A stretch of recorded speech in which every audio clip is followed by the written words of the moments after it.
ආයිබෝන්නාල හැම කෙනෙක්ටම ඔන්න ඉතින් අද මම මේ මගේ වීඩියෝ එකක් කිව්වට වීඩියෝ එකක්ම නෙවෙයි මේක මේ ඔඩියෝ එකක් විදිහට මොන හරි ස්ලයිස් ටිකක් එක්ක මම අප්ලෝඩ් කරන්නම් මොකද වීඩියෝ එකක් කර ඉන්න ගියොත් වෙලාවට නෑ අද මම කතා කරන්නේ කොහොමද මේ Fiverr එකේ සක්සස් වෙන විදිහ නම් දැන් YouTube එකේ වීඩියෝස් ගොඩක් තියෙනවා ඉතින් මම අද කතා කරන්න කියලා බැලුවේ මේ ඇයි Fiverr එකේ මේ කට්ටියට තාම සක්සස් වෙන්න බැරි කියලා කියන්නේ අපි හිතමු ඒ කියන්නේ දැන් Fiverr පටන් අරන් එක්ක ගොඩක් කාලයක් වෙනවා එහෙම නැත්නම් gigs හරියට ඔක්කොම කරලත් මේ තාම orders නැහැ orders එන්නේ නැහැ buy request දැම්මට මේ හරියට ඒවට මේ response එකක් නැහැ ඉතින් මේ වගේ දේවල් එක්ක මේ අද අපි මම අද කතා කරන්නම් ඇයි මේ Fiverr success වෙන්නේ නැත්තේ කියලා කට්ටියගේ ඉතින් channel එක subscribe කරන්න මගේ මේ අද මේ වීඩියෝ එකක් දාන්න නැතුව මේ දාන එකට මුකුත් හිතන්න එපා. ඒකට සමා වෙන්න. ඉතින්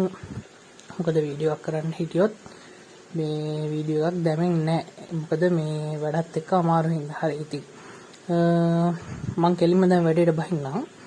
පළවෙනි දේ තමයි මේ Fiverr කරද්දී ගොඩක් අය Fiverr account එකක් අද හදලා හෙට orders එනකම් බලන් ඉන්නවා. ඉතින් මේක නම් ඇත්තටම කරන්න හොඳම නැති දෙයක්. මොකද මේ අද account එක හදලා හෙට orders එන කට්ටිය ඉන්නවා. ඕන තරම් ඉන්නවා මේ buy request වලින් හරි ඒ keyword වලට මොනවා හරි set වෙලා හරි එන අය ඉන්නවා.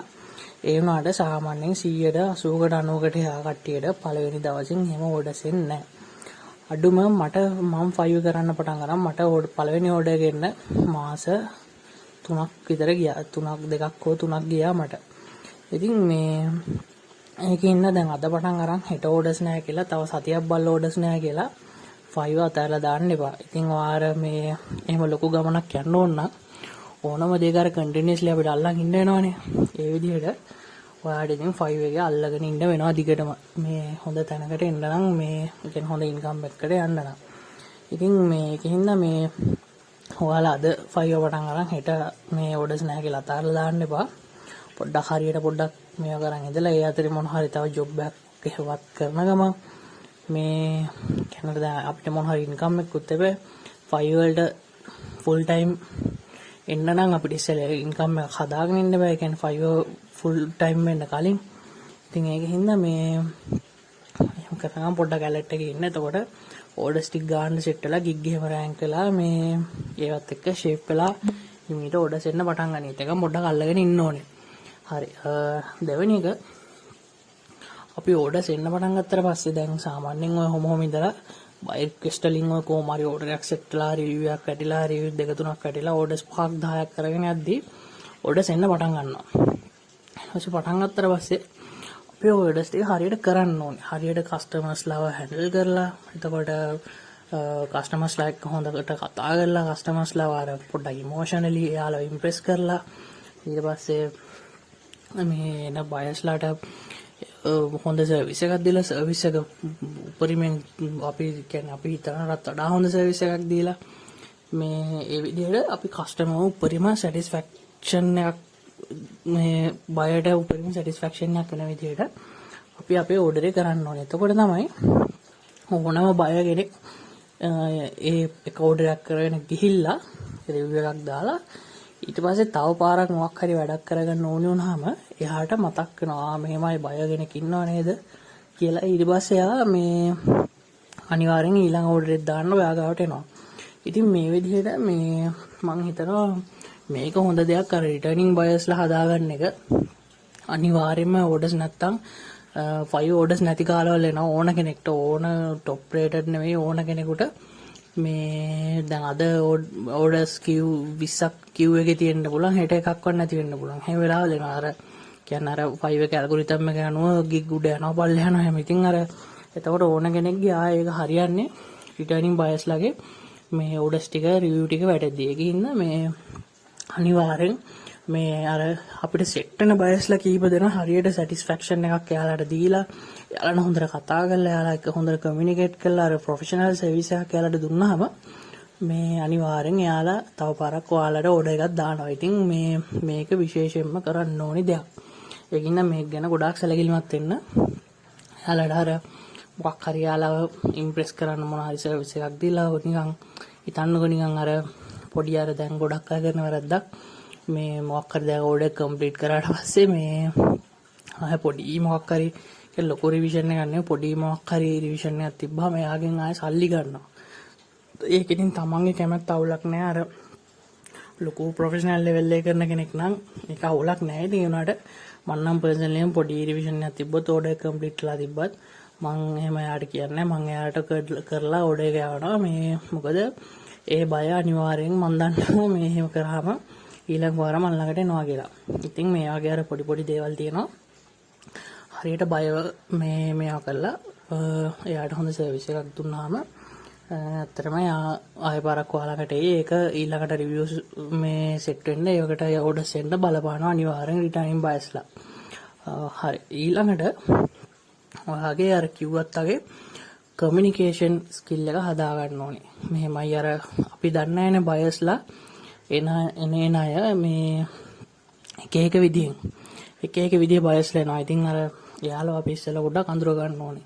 එයාලා මොන විදිහේද, එයාලට තරහ යන කට්ටියද, එයාලා කූල් එකේ කතා කරන අයද, එහෙම නැත්නම් එයාලා හරි අර කියන්නේ ඉන්නවනේ මිනිස්සුත් එක්ක හරියට එකතු වෙලා වැඩ කරන අයද, එහෙම නැත්නම් ටිකක් අර අරගන්නද ඊගෝද, මෙහෙම අර ඒ විදිහට බයව හරියට තේරුම් ගන්න කමියුනිකේට් කරලා එහෙම කරා නම් ඇත්තටම මේ ඔයාලට ඕන බය කෙනෙක්ව හැන්ඩල් කරන්න පුළුවන්. මේකින්ද ඔය ඕඩර්ස් වල සමහර වැඩ කරගෙන යද්දි තරහ ගියාම අපතරම තරහ යන වෙලාවල් එනවා. ඉතින් අර රිවිෂන් ගොඩක් වැටෙද්දි එහෙම තරහ යන වෙලාවල් එනවා. ඒ වගේ තැන්වල ඉවසන්න ඕනේ අනිවාර්යෙන් Fiverr කරනවා නම්. මේ ගොඩ දෙනෙක්ට Fiverr මේ අසාර්ථක වෙන්න හේතුවක් තමයි ඉවසීම නැතිකම. ටිකක් වෙලා සමහර ඒවාට රිවිෂන් එකත් එකක් දාද්දි මෙහෙම තරහ ගිහලා ඕන කෙහෙම මලක් කියලා එක්ක ඕඩර් එක කැන්සල් කරලා දානවා. නැත්නම් මේ මොන හරි බය එක මොන හරි අවුලක් දාගන්න. එතකොට බය එක මේ නෙගටිව් දෙනවා. ඉතින් මේ වගේ වුණාම මේ එතකොට ඉස්සරහට ඉතින් ලොකු ඉෆෙක්ට් එකක් එනවා Fiverr account එකට. ඒකින්ද මේ මම කියන්නේ එහෙම නැතුව පුළුවන් තරම් හොඳට මර කස්ටමර් සර්විස් එකක් දීලා ඒ බය එක කතා කරලා ඒවා තේරුම් අරන් ඔයාගේ පැත්තෙන් වෙන්න ඕනි වැඩි හරියට සුපිරියට කරා නම් එතකොට මොකද ඒ බය අපිට ඉස්සරහට ගොඩාක් වටිනවා. ඉතින් ඒකින්ද මේ වගේ දේවල් වල පොඩි දේවල් වලින් අනගන්න එපා. මේ හොඳට කරන්න. ඊට පස්සේ ඊළඟ දේ තමයි ඔයා දාන ගිග් වල ඔයා දෙන සර්විස් එක ගැන ඔයා හොඳ දැනුමක් එකතු කරගන්න. ඔයා කියන්නේ සර්විස් එකේ තියෙන හැම පැත්තක්ම වගේ හොඳට ඉගෙන ගන්න. මොකද මේ දැන් අපි හිතන්නකෝ ඩිජිටල් මාකටිං කරන කෙනෙක් නම් ක්ලයන්ට් කෙනෙක් අපෙන් ඉල්ලනවා මෙහෙමයි යාගේ මොකක් හරි සෝෂල් මීඩියා channel එකක හරි මොකක් හරි මෙහෙමයි ඇනලිටික්ස් රිපෝට් එකක් හදලා දෙන්න කියලා. ඒක මැනේජ් කරන ගමන් දැන් ඉතින් එහෙම කිව්වහම අපි ඇනලිටික්ස් රිපෝට් එක හදන්න දන්නේ නැත්නම් ඔන්න එතකොට ප්‍රශ්නයක් එනවා. මෙහෙමයි මෙයා මෙහෙම මේක දන්නේ නැහැ කියලා අර මේ එහෙම ඉම්ප්‍රෙෂන් එකක් එනවා බයට. එතකොට ඉතින් ඔයාට ඉස්සරහට ගන්න තියෙන ඕඩර්ස් ප්‍රමාණය නැති වෙන. ඒක හින්දා ඔයාට කරන්න තියෙන්නේ මේ ඉස්සරහට ඒ කියන්නේ මේ ඔයා ඒ කියන්නේ ගිග් එක දාලා දෙන සර්විස් එකට මේ හොඳට සෙට් වෙන්න. ඒ කියන්නේ ඒ සර්විස් එකට පරිම සාධාරණ කෙනෙක් විදිහට ඒ ගිග් එකේ සර්විස් එකට සම්බන්ධ හැම පැත්තම අලුත් දේවල් හොයා නිතරම අප්ඩේට් වෙයි. මේකේ මේ අනික් බයස්ලාගේ මේ ඒ වැඩ බල එහෙම මේ බයස්ලානේ සෙලර්ස්ලාගේ වැඩ බල මේ අර එහෙම ඔය අප්ඩේට් එකේ ඉන්න හැම වෙලේම. එතකොට මේ ඔයාලට පුළුවන් මේ එන බයට හොඳ සර්විස් එකක් දෙන්න සෙලර් කෙනෙක් විදිහට. ඉතින් අර මම හිතනවා මේකත් Fiverr එකේ අර අවුල් නොවි ඉන්න ගොඩක් වැදගත් කියලා. අනිත් එක තමයි වැඩ කරන්න කම්මැලි වෙන්න එපා. ඔයාලා දැන් හිතන්න ඕඩර්ස් එන කාලේ තියෙනවා නැති කාලේ තියෙනවා. අර ඕඩර්ස් එන කාලේ සමහරලාට ඕඩර්ස් 10 15ක් කිව් වුණාම ඇත්තටම ඒක මාර ස්ට්‍රෙස්. මේ එහෙම වුණාම ඉතින් කොහොම හරි ඒක වෙලාව මැනේජ් කරගෙන එඩිට් කරන්න ඕනේ. අර කම්මැලි වෙලා පස්සේ කරන්නම් එහෙම ගිය හිටියොත් එහෙම ඕඩර්ස් ටික ගොඩ ගහලා එක්ක කැන්සල් කරන්න යනවා එක්ක මේ වෙලාව මේ ටයිම් අවුට් වෙනවා. එතකොට ඉතින් account එක නිකම්ම අවුල් වෙලා. ඉතින් මේ කම්මැලි නැතුව හරියට වැඩ බෙදාගෙන මේ ටයිම් එක හරියට මැනේජ් කරගෙන වැඩ ටික කරන්න. මම මේ මූලික ටිකක් මේ පළවෙනි වීඩියෝෙන් කතා කරේ. මම තව වීඩියෝ හරියට ඕගනයිස් කරලා කරන්නම්. ඒකින්ද මේ ඔයාලා මගේ channel එක subscribe කරලා ඉන්න. මොන හරි ප්‍රශ්න තියෙනවා නම් comment කරන්න. මම මේ ප්‍රශ්න වලිනුත් මම හොඳ ඒවා අරගෙන ඊළඟ මේ මොකක් හරි ඔඩියෝ හරි වීඩියෝ සෙෂන් එක මේ මම දාලා කරන්නම්. ඉතින් ඔයාලා හැමෝටම ජය වේලා මේ හොඳට වැඩ ටික කරගෙන යන්න. එහෙනම් හැමෝටම ජය වේවා.